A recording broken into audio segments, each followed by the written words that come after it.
Hello there. Welcome. Come on in. My name is Mandy Tardif, and I am in my last week of my 40s. I cannot believe it. I am going to be 50 on the 18th of July, and right now it is the 13th of July. I have 5 more days. Oh my God. So this video is part 1 of a 2-part video. 50 things that I have learned by 50. So I am going to tell you about 25 things today, and in the next video I will share the other 25. Now, by no means is this the totality of everything that I have learned in my 50 years of 49.9 actually years of living on this planet, but I've tried to compile a lot of the very important things that I have learned over the course of these years of my life. I'm so grateful that I am turning 50. It was not like that for a little bit. I was a little bit, I'll be honest, struggling with turning 50 with all the changes in my body and going through premenopause and the gray hairs. But you know, I finally come to this place of acceptance and surrender, curiosity and gratitude for the normal changes that are happening in my body. And when I finally just let go and let God, it's amazing what happened. And at the same time, I'm so inspired by all these other people who are in their 40s, 50s, 60s, 70s, 80s, and who are living these lives where they are more fit than they ever were when they were 20. And so it just makes me excited to enter into this next season of my life, which I think is going to be the best season of my life so far. So without further ado, I would like to get into number 1. So these first 5 are going to be all about faith. And the number 1 thing, and I didn't realize I was going to get so emotional, that I have learned by 50 years old is to put God first and at the center of your life. Trust in the Lord with all your heart and do not lean on your own understanding, and acknowledge him and he will absolutely make your path straight. Everything falls into place when we are living at peace with God, and this has taken me so long to get here, and by no means am I in a perfect place, but my relationship with God is not at all what it used to be. There have been so many iterations of my relationship with God, from I don't want anything to do with God to being this devout Christian who's raising her hand in church, and I wanted to go to seminary school and become a pastor. I wanted to be a pastor's wife, to just calling God the universe and spirit, and like all of it is beautiful, all of it is perfect. And where I stand today is I love Jesus, I love God, I love the Bible, I love life, I love nature. I don't consider myself religious at all. I don't go to church, but every once in a while if I want to. I don't read my Bible every single day, but I do like to read it. There have been times where I religiously read it, and I might get back into that season of my life where I read it every day, but it just feels more like it's an embodied living thing. The living word is living inside of me, and that I think is the point. So put God first. Number 2, your identity, who you think you are, who you are, who you believe yourself to be to the core. Your identity is going to shape you. It's going to shape your habits, your choices, your entire future. So in my experience, the best way to build your identity is to build it on who God says you are. You're a child of God. You are chosen. You are adored. You were pursued. Those things, instead of an identity that might have been placed upon you or the world gave you an identity. Root your identity in who God says that you are, okay? Number 3, this is a tough one, and I am so not perfect at this, but try to trust God's timing. There is a verse in the Bible, and it talks about There's a perfect time for everything, and God knows the time to reap, to sow, to laugh, to cry, to mourn, to dance. God knows the exact time, and when it's God's timing, it's undeniable that it's God's timing. It's undeniable that it comes straight from heaven, because on it comes the wings of peace. There's no sorrow. It feels like love and life, and it just, there's nothing else like God's timing. When it's my timing, it feels forced, it feels confusing, there's anxiety. God's timing is beautiful, but it's so painful. It is one of the most painful things to do, is to wait on God's timing. And that's why there's so many verses and so many stories in the Bible about people who did not wait. And that is because we are so human, and God knows that. And I certainly am too. But there's something so beautiful to God's timing.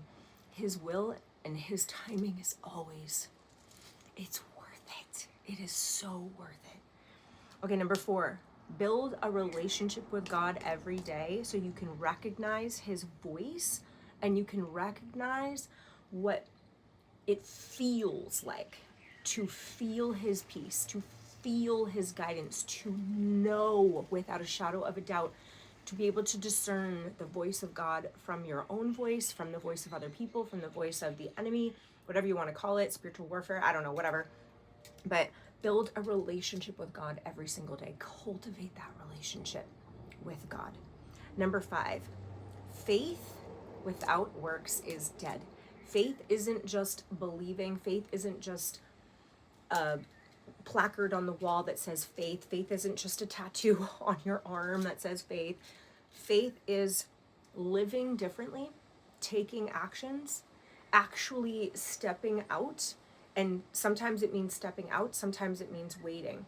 Sometimes it means not saying the thing that you think you should say. It's if faith is putting into practice what you say you believe, if you believe that there is a beautiful God, and if you study who you are in God, who you are, who God says you are, if you study that, if you fill your mind with the truth of that, then you'll be able to more practice an actual practical, tangible faith, so that when other people look at your life, they're like, holy cow, this person lives by faith. How do you have so much faith? Faith is believing in something that you can't see. Believing, steadfast, steady belief in something that you can't see based on the character of God. If you don't know the character of God, how are you going to be able to know what to be able to believe? I apologize if it's loud. I'm filming in the middle of the day before I have to go to work, and there's a really loud truck outside. We're in the clear. The next section is going to be about health, fitness, your body, and all that. Health is one of life's greatest blessings. My grandfather used to say this all the time. If you don't have your health, you really don't have anything. So take care of yourself. And this is something I did not do. I drank, I did drugs, I was bulimic, I was throwing up my food around the clock, I was hurting myself, I wasn't sleeping enough, I wasn't eating good food, I was getting myself into horrible situations all the time. And there was reasons for that, and I've healed and I've done the inner work. But if you can just never take for granted your health, never take for granted your youth, it is precious. It is precious. Number 7, I believe. Sleep. Please get sleep. Please go to bed when the sun sets and get up when the sun rises. There's a rhythm. It's a natural rhythm. We were meant to go with the rhythm of nature, and there's a reason for that. Sleep, 8 to 10 hours a day. Next, walking is one of the most underrated forms of medicine. Walk. Get at least 10,000 steps a day. Yes, I said a day. Next, lift weights, weight train. I was diagnosed with severe osteoporosis when I was only 40 years old. And this was as a result of my choices when I was younger. I was just hurting myself in all these different ways. And so therefore my bones were brittle, and I had osteoporosis, like full-blown osteoporosis. And the great thing is that you can somewhat reverse that through taking the right vitamins and nourishing yourself and weight training. So please get yourself into the gym and weight train. Next, stretch, move, take care of your body every single day. Stretch, Do some kind of movement every single day. Don't just sit there sedentary like I did for so long in front of a computer, editing videos, whatever. Get up, move, dance. Your body should be fluid, it should not be rigid. Next, eat foods that nourish your body instead of just comforting your emotions. Do not be like how I was, where I was using food as a drug. Nourish your body with food that is so, so, so good for you. Next, alcohol is not good. These are stimulants that are not necessary. I do not believe drugs are necessary. I do not believe alcohol is necessary. I do not believe that these things are necessary at all for fulfilling life. I don't take drugs. I'm not on anything, like literally nothing. I don't drink coffee, and I have a beautiful life. Freedom is beautiful when you aren't dependent on anything except God. Next, chronic pain has taught me a lot. Chronic pain has taught me about patience, compassion, resilience, and gratitude for every single good day. Gratitude for what I can do and letting go of what I can't do, and just really being very passionate about teaching people to really take care of their body. Next, aging. Aging is a privilege. It is a privilege to be able to get to 50 years old. It is a privilege to be able to live just this day, that you still have air in your lungs and that you still are alive. It is a privilege. Embrace it with gratitude instead of fear.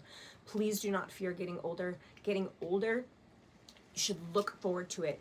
Gray hair is the crown of glory. Gray hair is a good thing. Gray hair is freaking beautiful.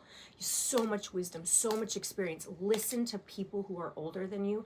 Our elders sometimes are not looked upon as the most amazing people on the planet that we can learn so much from. Just sit down with a person who's older than you, 60, 70, 80, 50, maybe someone older than you is 30. Go to a senior citizen home, spend some time with these people, listen to their story, listen to what they regret, listen to what they wish that they would have been able to do, listen to them, give them time and space and listen to them. Next, protect your morning. The way you begin your day is going to shape everything. I begin my morning every single morning with prayer, meditation, with journaling, visualization. I go to the gym, I lift weights. Protect your morning and develop a morning routine for yourself. Journal, journal, journal, journal. Okay, the next are going to be about character. Small choices repeated consistently will create extraordinary lives. You do not have to change your entire life overnight. Please don't do that. Don't make these lofty goals and then not be able to achieve them and then get down on yourself. Small choices over time, you repeat them consistently, will create an absolutely extraordinary life. Go to the gym, simply just go for like an hour, lift some weights, leave. Go about your day. Go to the next day, about an hour, lift some weights. Before you know it, it will create an extraordinary body. Discipline creates freedom. Discipline is a good word, as well as obedience. Obedience, discipline, these are beautiful things. Do the right things at the right time for the right reasons.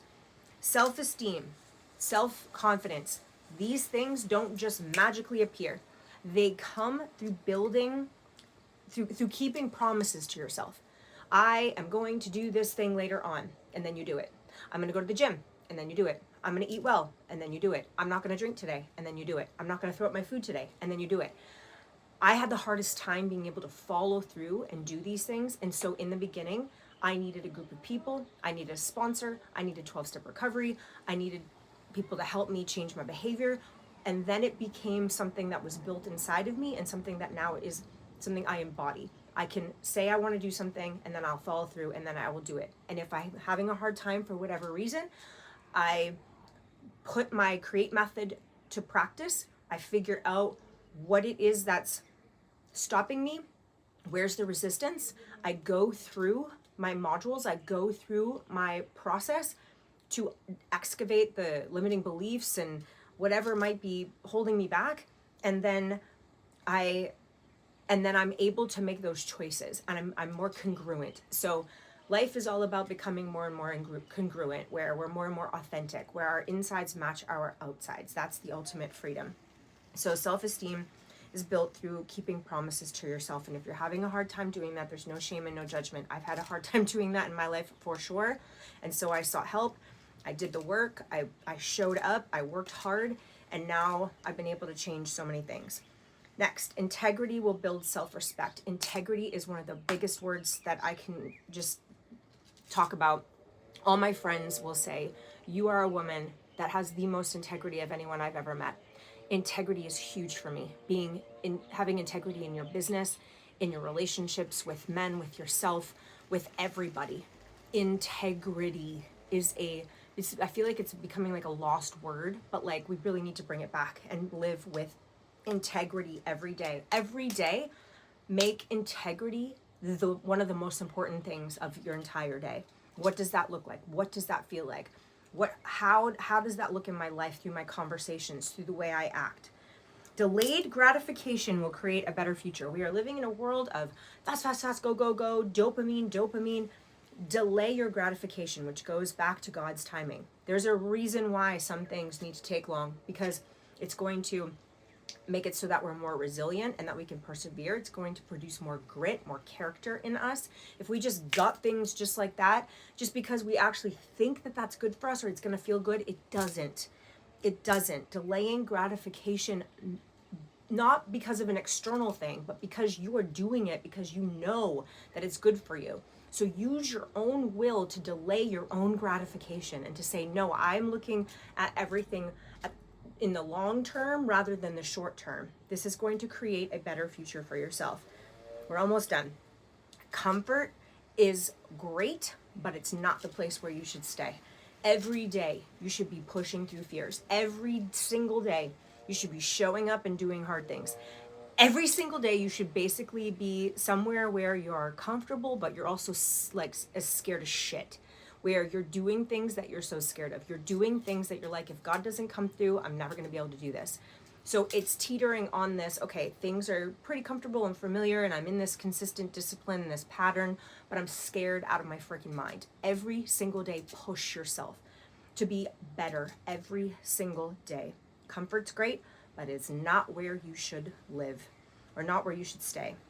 Next. Do something that, I basically already said it. Do something that scares you every single day, because you're gonna build courage. Courage is going to come through doing things scared. You don't wait until you feel confident. You don't wait until you feel like, oh, I got this. I'll be able to do this. You have to just do it, and the courage will follow. I'll give you an example. I was scared shitless to become the lead singer in a rock band. I'd never done it before in my life. I didn't even come remotely close to it. I got this position to be a lead singer in a rock band when I was like 44 on the island of Oahu when I first moved here.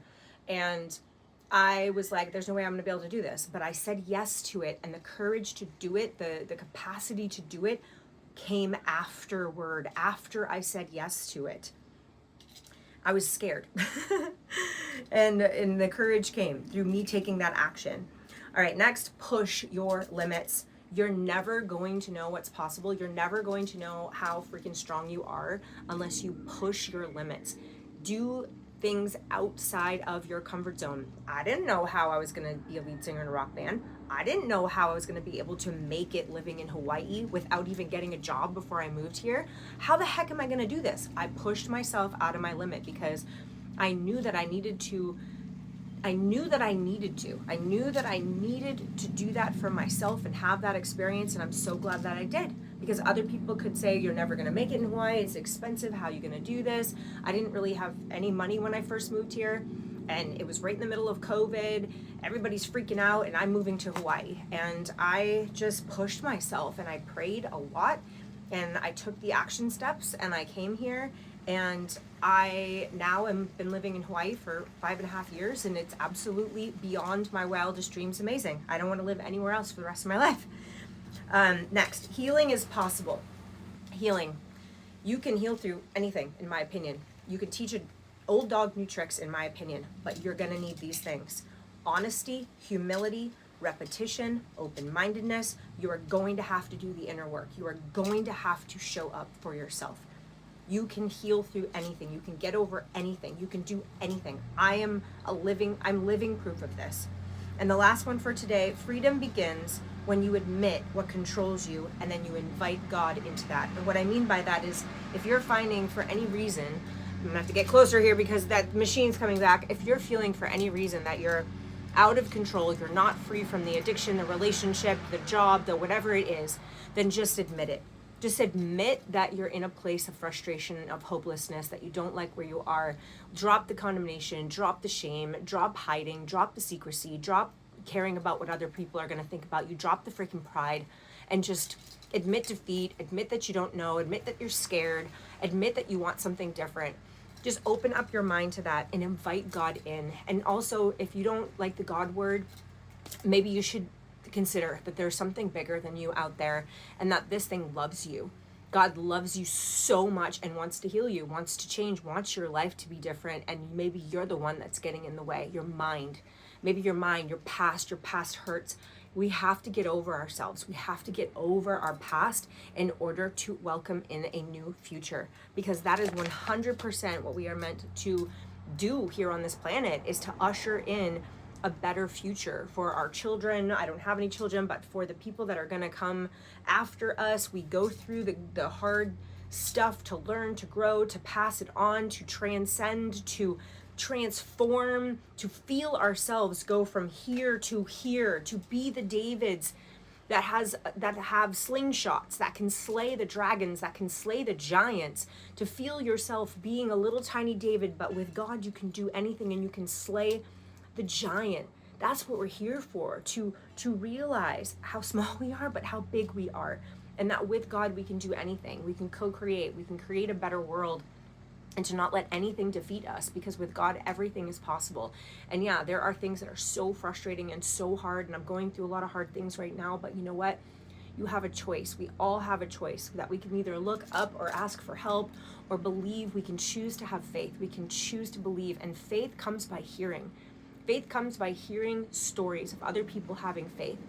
And this is one of the reasons why I want to share more and more and more of my stories, so that people can hear them and it can build their faith, and that they can say, wow, there's something about that. I am hearing something, I'm feeling something, that God is speaking directly to me, that I don't have to stay stuck where I am. I don't have to stay where I am. In fact, God pushed through my day and he somehow found me, and he wants to remind me and let me know that anything is possible for me, and that it's just one day at a time. And maybe I do have what it is that I need right here at my fingertips, if I would just open my eyes, and if I would just believe, and I would just open up my mouth, and I would just tell the truth, and I would be honest, and I would just express myself, and maybe an angel would show up on my doorstep right now. Maybe there's a miracle just waiting around the corner.